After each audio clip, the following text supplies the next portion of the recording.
तो एक ऐसे गिरोह का पर्दाफाश हुआ जो लोगों के आधार कार्ड से उनके बैंक में रखे पैसों के साथ हेराफेरी करते थे। लेकिन अब ये कैसे लोगों को टारगेट करते थे और किस तरह से लोगों को निशाना बनाने के बाद उनके पैसों की चपत उन्हें लगा दिया करते थे, मैं आपको बताता हूं। इस ठग गैंग में अधिकतर लोग पढ़े लिखे थे। गैंग कम पढ़े लिखे लोगों को टारगेट करता था। मतलब गैंग के लोग जो थे वो खुद बहुत पढ़े लिखे थे और उनके निशाने पर होते थे कम पढ़े लिखे लोग। बैंक खाता खुलवाने के नाम पर ये लोगों से दस्तावेज मांगा करते थे, लोगों के आधार कार्ड पैन कार्ड हासिल करते थे, फोटो एडिट कर एक नया बैंक अकाउंट खोल देते थे और ओटीपी के लिए ठग अपना मोबाइल नंबर तक दे देते थे। बाद में इसी नंबर पर सारे पैसे ट्रांसफर हो जाते थे। ठगी के लिए प्राइवेट बैंक का इस्तेमाल ये लोग किया करते थे। प्राइवेट बैंक में खाता खोलना ज़्यादा आसान है, ये लोगों की सारी जानकारियां ले लेते थे। मतलब आज के समय में बैंक में खाता अगर खुलवाना है तो बहुत ज़रूरी है कि आप अपना पैन, आधार और सारे ज़रूरी दस्तावेज दें, तब जाकर आपका खाता खुलता है। और ये प्राइवेट बैंक्स में आसानी से खुल जाता है। और यही वजह है कि ये जो ठग गैंग था इस तरह का मोडस ऑपरेंडी इस्तेमाल करता था। अब आपको 3 तस्वीरें दिखाते हैं जिसे देखकर आप समझ पाएंगे कि कैसे ये पूरा गैंग काम करता था। पहले प्लान होता था, ऐसे लोगों को पहले नोटिफाई किया जाता था या ऐसे लोगों को शॉर्टलिस्ट किया जाता था जो लोग कम पढ़े लिखे होते थे। इसके बाद ये लोगों को ढूंढकर शॉर्टलिस्ट करने के बाद उनके साथ ठगी किया करते थे। बैंक अकाउंट खुलवाने के नाम पर इन लोगों ने कई लोगों को ठगा है। अब कितने लोग इनकी ठगी का शिकार हो चुके हैं, ये पुलिस के लिए एक बहुत बड़ा टास्क है और पुलिस इसको लेकर अब तमाम जानकारी इकट्ठा कर रही है। बताया जा रहा है कि 12 लोग गिरफ्तार हुए थे और उसके बाद से इनसे पूछताछ की जा रही है। ये नेटवर्क कितना बड़ा है, कहां कहां काम करता था, ये एक बहुत बड़ा सवाल है जिसको लेकर पुलिस तमाम सवालों के जवाब ढूंढने की कोशिश कर रही है। लेकिन ठग गैंग बाकायदा टीम में काम किया करता था। इनके 4 ग्रुप बने हुए थे और हर टीम के पास अलग अलग लेवल पर ठगी की जिम्मेदारी थी। अब आपको मैं बताता हूं कि ये टीम काम कैसे करती थी। 4 टीमें थी। टीम नंबर 1 क्या काम करती थी मैं आपको बताता हूं। ये टीम जगह जगह घूमकर रेकी किया करती थी। लोगों के आधार, डॉक्यूमेंट्स ये मांगना इसी टीम का काम था जो टीम नंबर 1 काम करती थी। जब ये काम हो जाता था तो टीम नंबर 2 एक्टिव होती थी। फर्जीवाड़ी का दूसरा स्टेप तैयार होता था। इसमें बैंक अधिकारियों तक को शामिल किया जाता था। सवाल यह कि क्या इस गिरोह में कोई बैंक अधिकारी भी शामिल है क्या? पुलिस उन तक भी पहुंचने की कोशिश में। इसके बाद नंबर आता था टीम नंबर 3 का। ये पैसे का लालच देकर काम करते थे। लोगों को बैंक तक लाने की जिम्मेदारी ये टीम नंबर 3 का ही काम होता था। फिर टीम नंबर 4 क्या करती थी मैं आपको बताता हूं। देखिए, साइबर फ्रॉड के शातिर इसके बाद एक्टिव हो जाते थे। रकम ऑनलाइन ट्रांसफर करने का काम ये टीम नंबर 4 किया करती थी।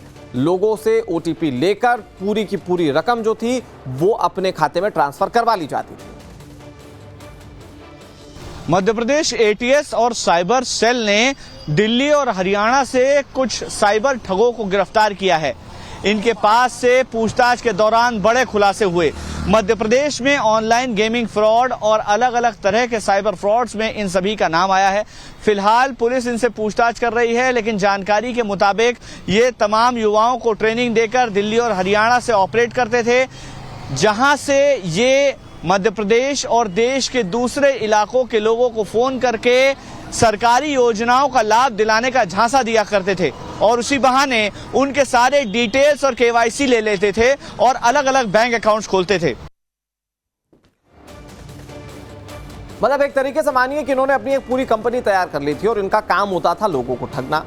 चरण दर चरण लोग काम किया करते थे। कुछ लोग जो थे वो टीम नंबर 1 में बांट दिए गए थे, कुछ लोग टीम नंबर 2, लोग टीम नंबर 3 में काम करते थे और फिर टीम नंबर 4 में भी कुछ लोग थे जो नियुक्त किए गए थे। और इन लोगों का काम होता था कि ये गरीब लोगों से और कम पढ़े लिखे लोगों से बैंक अकाउंट खुलवाए और उसके बाद उन लोगों से पैसे अपने अकाउंट में ट्रांसफर करवा लें। एक बड़ी टीम जो काम करती थी, अब तक कई लोगों को ये चूना लगा चुके हैं। लेकिन अब जब पुलिस इन तक पहुंच गई है तो इसका मोटिव ये है कि पता लगाया जा सके कि कितने लोगों के साथ फ्रॉड हुआ है और आखिर इसमें कितने लोग थे और इसके तार कहां कहां से जुड़े हुए हैं। इन साइबर फ्रॉड का नेटवर्क बहुत बड़ा है, जितना आप अंदाजा नहीं लगा सकते। इनका कनेक्शन टेरर फंडिंग से भी बताया जा रहा है। लेकिन क्यों ये टेरर फंडिंग वाला एंगल सामने आ रहा है, मैं आपको समझाने की कोशिश करता हूं। साइबर टीम ने करोड़ों का साइबर टीम काम करी थी, तो इसने ट्रांसफर ट्रैक करोड़ों का हासिल किया है। यूपीआई के जरिए दुबई में करोड़ों रुपए ट्रांसफर किए गए। जानकारी मिलते ही एंटी टेररिज्म स्क्वाड यानी कि एटीएस ने जांच शुरू कर दी है। ये उन्हीं मामलों को देखती है जिसमें टेरर एंगल होता है, फ्रॉड के पैसे का इस्तेमाल टेरर फंडिंग में होता है, ये आशंका है, इसी रिपोर्ट में दावा किया जा रहा है। हवाला एंगल से भी साइबर सेल का इन्वेस्टिगेशन जारी है। स्टेट साइबर की 15 से ज्यादा टीमें बना दी गई हैं। अब दिल्ली, हरियाणा, ये दोनों ऐसे राज्य थे जहां पर आरोपियों की ट्रेनिंग होती थी। इससे पहले 12 फिर उसके बाद 6 शातिर आरोपी गिरफ्तार किए गए। ऑनलाइन बैटिंग ये किया करते थे और इसी के नाम पर ठगी का खुलासा हो पाया है। यानी कि एक बहुत बड़ा नेटवर्क काम कर रहा था जिस तक जांच टीम पहुंच चुकी है। पुलिस ने इनके पास से 40 से ज्यादा मोबाइल फोन, 80 से ज्यादा अलग अलग एटीएम कार्ड और 14 लैपटॉप जब्त किए हैं। पुलिस और एटीएस को आशंका है कि इस पैसे का इस्तेमाल टेरर फंडिंग के लिए भी किया जा रहा था। लिहाजा अब पुलिस इन 6 आरोपियों से पूछताछ कर रही है। साइबर फ्रॉड के नजरिए से अगर देखा जाए तो मध्य प्रदेश पुलिस, एटीएस और साइबर सेल के लिए ये एक बड़ी कामयाबी है। देखिए, हरियाणा से 6 आरोपी गिरफ्तार किए गए और हरियाणा से जिन 6 आरोपियों की गिरफ्तारी हुई वो कौन है आपको बताते हैं, उनका नाम मैं आपको बताता हूं। उसमें सबसे पहला नाम जो है वो मोहम्मद मासूक का है, जिसको मसूद भी लोग कहते थे। इसके अलावा चंचल विश्वकर्मा को गिरफ्तार किया गया।